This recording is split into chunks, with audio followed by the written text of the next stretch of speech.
তরণী পারে এসে মাধব বলছে, কে ঠাকুর তুমি?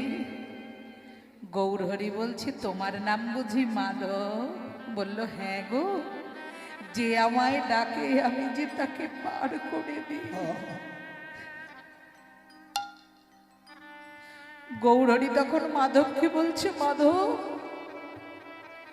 তোমার কাছে আমার একটা আবদার আছে। বলো প্রভু।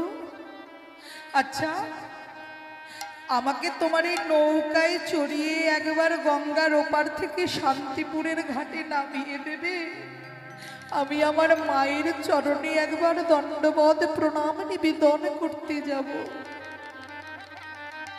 মাধব বলছে, হ্যাঁ প্রভু, আপনি আসুন আমার তরণীতে। যেই গৌরহরি তরণীতে পা দিতে যাবে, মাধব বলছে, দাঁড়াও প্রভু, দাঁড়াও, তুমি আমার তরণীতে পা দিও না, একটু দাঁড়াও। গলদেশ থেকে মাধব একটি গামছা নিয়েছে। মাঝিদের গায়ে বাবা একটা গামছা থাকে না, সেই গামছাটিকে নিয়ে ছেড়ে পেতে দিলেন নিচেতে। গৌরহরি বলছে, মাধব, এ তুমি কি করছো? আমি তোমার তরণীতে চাপতে গেলাম, তুমি আমাকে দাঁড় করিয়ে দিয়ে তোমার অঙ্গের গলবস্ত্র তুমি এরম ভাবে পেতে দিলে কেন? মাধব বলছে, প্রভু গো,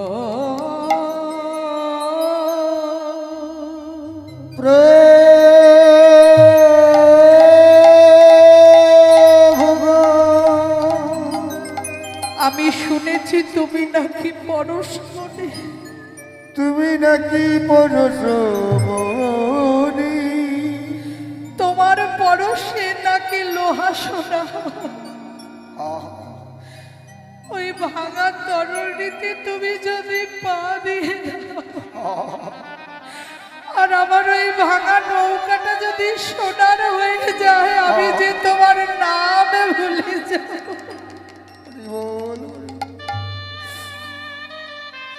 তাই গৌরহরি,